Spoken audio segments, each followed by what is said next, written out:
We are live and on Instagram. It's not yet, of course. And bam, we are live everywhere. Okay. Hello, everybody. This is another episode of Tea Time Talk. I'm JJ Hardy, the coach. Anybody Hi, else I'm need to introduce Jessica. themselves? Yeah. I'm Jessica Kovacs. I'm HR. And I'm MK, and I do marketing and branding. Yeah, we're the dream team. All right, today, everybody, we're going to have a conversation around a very crucial topic, especially if you're just starting your business, because it's very hard to do and there's not a super ton of information out there about it. It's researching your target market and finding your niche. And we actually have a branding and marketing expert here on the call who can talk a lot about this. MK, you want to get us started? Sure. So I think my first step and what I like to define, like, what is a niche? Because I feel like we hear that word like all the time, but like actually understanding what a niche is. And that's like your little corner of your market. So you have your industry, which is your broad overall of what you do. And then your niche is a more specific section or like cross section of that industry. So your target market plays into that, finding your niche, but they're like related. So your niche is a way for you to better understand your target market. Your target market is still like a general kind of broad parameter of who you're serving, and then your niche is really getting into like knowing them in a deeper way. So you would like maybe their style, their aesthetic, maybe what they're into and all that kind of stuff. So that's really like to me important to understand even what your niche is before you even get started on thinking like, how am I going to research my market? Because it's all related, but you have to understand what each segment is before you can even dive into it. So my question and something that, will help the audience, because it was a question that I've had over and over and over again. So my type of services, right? And I'm sure there's a lot of people in the audience that'll feel the same way. My type of services are broad. I can do paperwork I can do employee investigations. I've got this wide range of things. Tell the audience how we narrow that down, or how you should narrow that down to a specific, while you still are offering these other pieces, but finding that niche. Because I think that's important. That's something that really was hard for me. And I'm just now, 2 years in, right? I'm really now starting to develop that because I get where I want to be now. Yeah. And I think that's really important, is kind of that self-reflection piece of it to find your niche, because you have to figure out like what it is your main service is. You're going to have outliers and you're going to have more than one type of service. And especially with broader industries like yours, where you can do so much, there's still different avenues or focuses within your specific industry that you can focus on. And most of us like to focus on one thing at a time, because you cannot do all the things well, especially if you're a solo business owner. If you have a, like, I wouldn't say easier time, but you have like a different type of, like, you can cast a broader net having more than one person who specializes in something within your business. But if you're a one man show or one woman show, you have to kind of find your main idea. And so like, if your main idea, just for instance, is your human resources, but you want to focus on more that coaching aspect and guiding aspect, well, that would be your niche. That's your direction and your focus. Not saying that you wouldn't offer other things to other people, but that is where you're going to focus your efforts. And so within coaching, that's when you really dive in deep to your target market, because that's like another layer to the onion. You're going to say, okay, well, within the coaching, I'm thinking in human resources. Within the coaching, what people would need coaching for HR? And then see, now you're getting more specific. Even though you still have a broad, you're getting specific with each little question that you're answering yourself. Yeah. So you hit that answer, and then you're like, okay, well, where do they hang out? Where can I find them? How do I connect with them? And so with each question, you're layering yourself, you're like peeling back the onion layer. So that way you can get even more specified. And that's really going to help you with your branding and your marketing, because you have to brand and market toward those people, your main focus. The outliers will come. But the main focus, that's where you want to put your efforts. So that's why it's very important to first understand what a niche is, and then really think and self-reflect. What am I doing? What services do I offer? Where is my focus? And then start asking those questions that dive deeper and deeper and deeper. Yep. Yeah, I love that. And, I think, in my journey, and just, to tag on to that, I did have a really hard time finding my niche. And I don't know, I'm going down a different direction and kind of narrowing it down. And hopefully this is the right feel. I feel it already, but, you gotta kind of test the waters.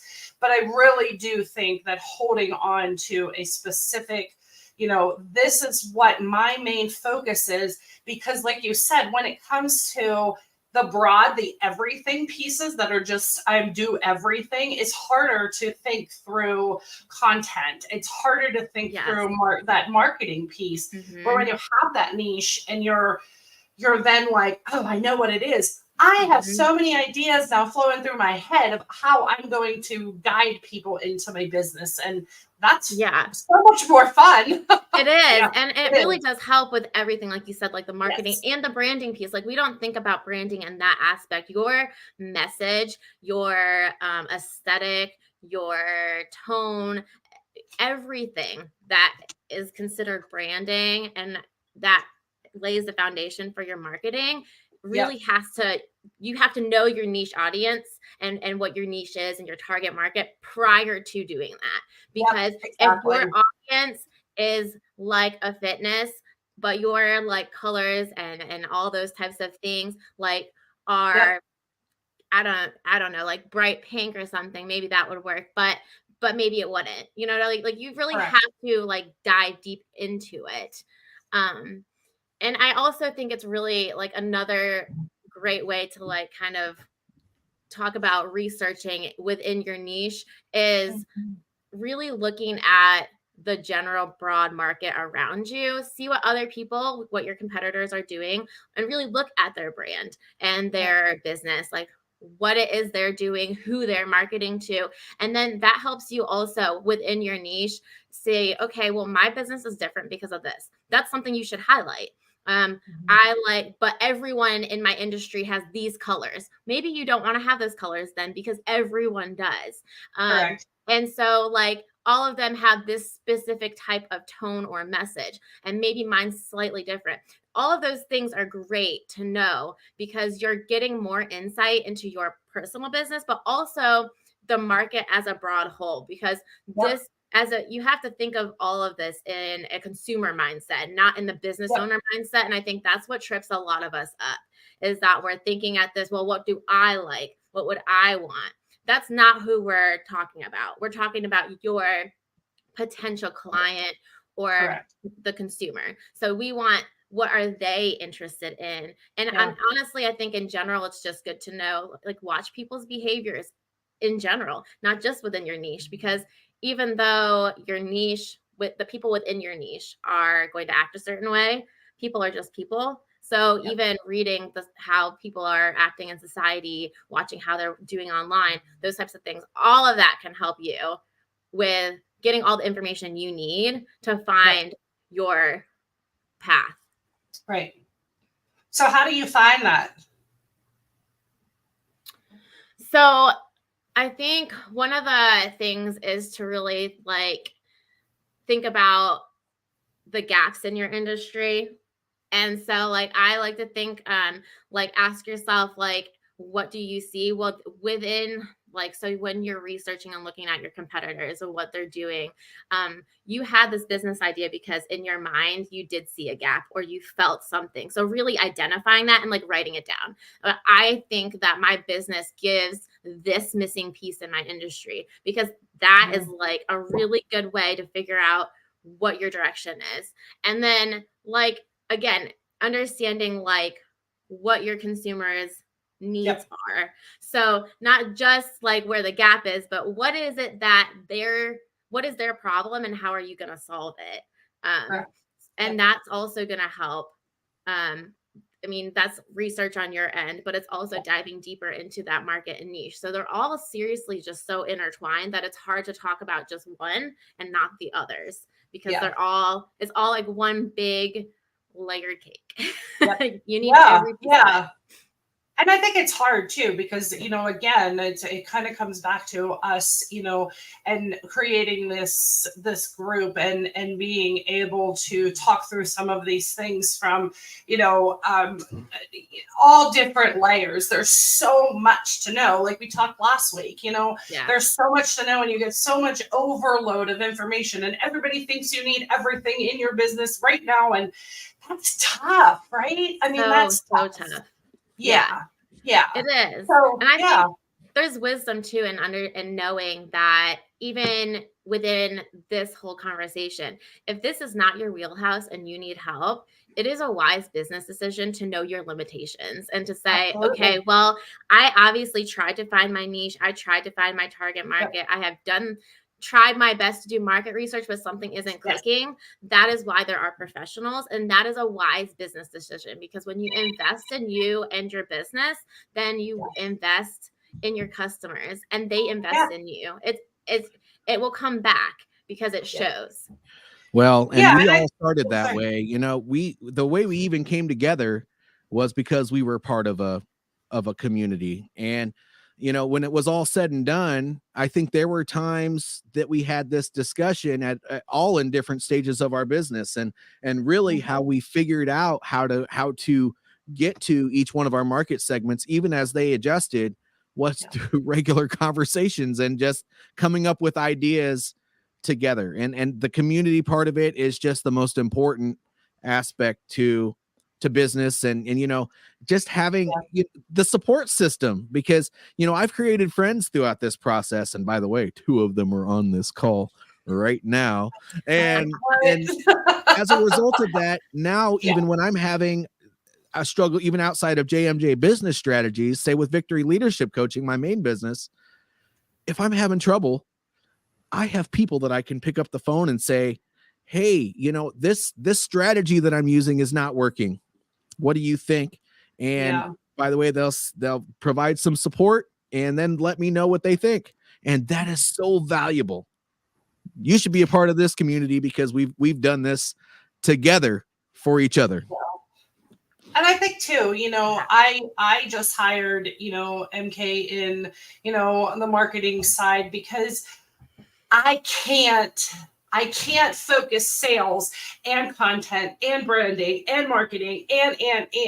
So to me, it was like I needed to take a step back while I'm still trying to figure out my target market and finding my niche. And I'll tell you, like, I needed the experts. I needed, the individuals that MK and her partner in their business are running to be able to take something off of my plate, knowing that, like MK said not 2 minutes ago, will invest with the idea of bringing on more clients to, do and have a different feel to the business. And, it's tough. It's tough handing off that money. I'm not going to lie.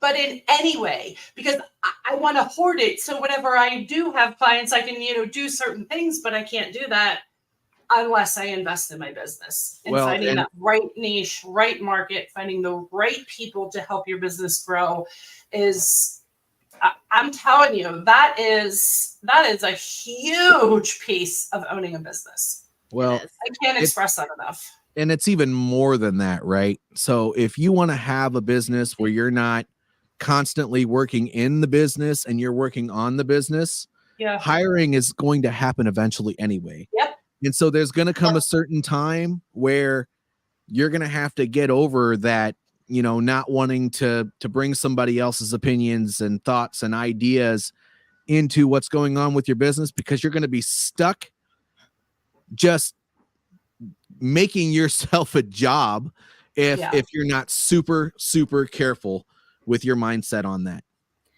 Yeah. And yeah, nobody go wants ahead. to just take another job. I know this is a good time. Yeah, There's so much it that goes is. along with this topic. There Yeah, go ahead. is. Yeah. And I feel like doing this in the beginning, it is hard sometimes to swallow that investment.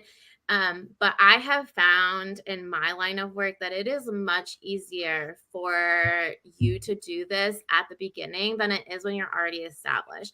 Now, is rebranding a thing and is repivoting a thing? Oh, of course. Yeah. So that's not what I'm saying. But I'm saying it is much easier to even do those things when it's time to do those things to refresh your business, because every business needs that every once in a while. But it's easier to do that when you have the foundation laid. And that's what this does, what we're talking about today, doing the market research and finding your niche. Because even if you pivot and even if you adjust a little bit, most of the time we stick kind of within our parameters, unless it's a huge, like, something happened crazy.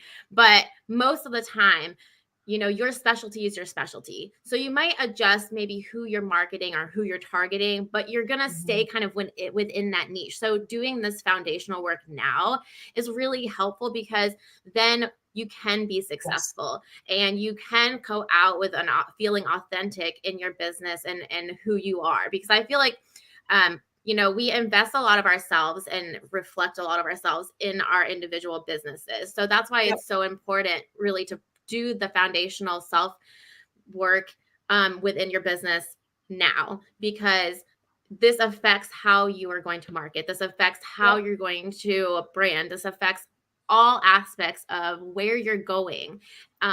So it's just like all of it. It's just very important to know your limits and really put the work in, because it's really easy to just like slap on a bunch of things and be like, okay, I did it, and think you're done. And then when, you know, you're 3 years in and it's not working, or 5 years in and it's not working, you're like, what happened? And then you have to go backtrack, and now you have to like sift through even more. And then you have a few stuck clients. And so now you're like redoing here, and it ends up putting more work on yourself when there doesn't need to be. So it's like you're already doing all the work in the beginning anyway. So just do it. And let me be clear that my investment of, you know, what I mentioned about, you know, going with you and, you know, your marketing business, I in no way, shape, or form felt that was outrageous. I just want to make it clear to the audience. My description was not, it was, because I thought, well, wait a minute, I don't want the audience to feel that I'm not at all. It's just my personal investments is very, like, I hold it tight. And by no means was I talking that it's just an investment as a whole, which is going to benefit. I want to make that clear.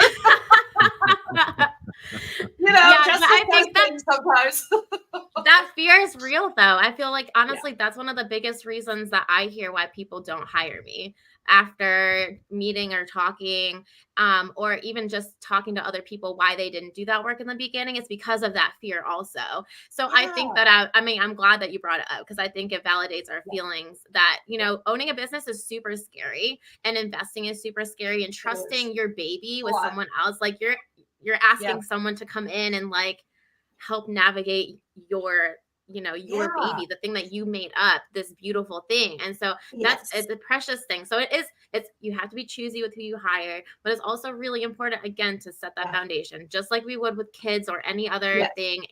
Like, you put the work in so that it can be sufficient. And so, and those are indirect.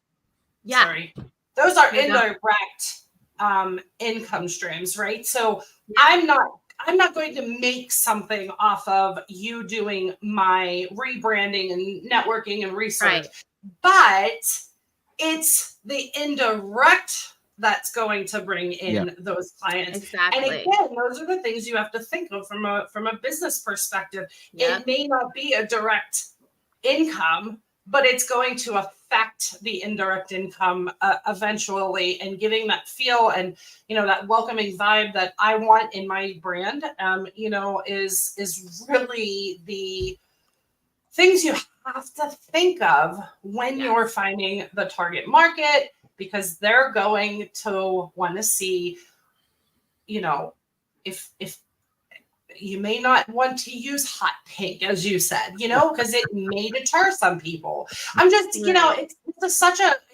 it's one of those things that once you finally understand, because it's taken me quite some time to get that niche idea in my head. Now I'm like, it's like the ideas are just like, doo, doo, doo, doo, doo. And it's great. It eliminates that stress, because instead of trying to reach a bazillion people, you're reaching this many people. And so I feel like that, like, we already have so much other things we're doing just as owning a business. So I feel like that helps kind of, like, again, it's one of those things, like you said, you put in the work and it seems like a lot at once, but then it comes full circle, not just in getting more clients, not just in recognition, loyalty, all these things, but it also eliminates a lot of stress, because now you can focus. There's, like I said, there's going to be outliers. You're going to have people that come in and want weird things that you offer that aren't like the majority. But when you have that focus, to me, your brain can function so much better with all of it. I agree. Well, have we already discussed the no cost resources that are out there when you're in these development stages? I know I dropped off for a couple of minutes. We did not. Well, so also keep in mind that, if you haven't started your business yet and you want to, and you're still in those developmental idea stages, there are resources out there for you. So the Small Business Administration, it's out there for a reason. There are free resources, and there's an organization within the SBA called SCORE, and they have a bunch of individuals, a lot of them that have owned multiple businesses that come straight out of retirement, or maybe they're just doing that as an additional volunteer service, and they want to help people that are in those early, before beginning and beginning stages in their business, to help develop these ideas. And if you go to a small business development center, once you figure out you have a really decent idea of what your niche could be, you can help yourself decide whether or not it is by just talking to one of those people, and they will print out a full market analysis for what your niche is that you went in there and asked them about. So don't think that you have to do this alone. Once you get to the point where you're getting started and you're having difficulty figuring out whether or not you need to adjust, you do need a community of people to help you with that. I highly recommend something like what we have put together. There are many, they call themselves mastermind organizations that charge tons of money that do this, but really our networking platform is going to be a low-cost way to get you guys into a community that we're not out there for millions of dollars. We're just trying to help small businesses get off the ground.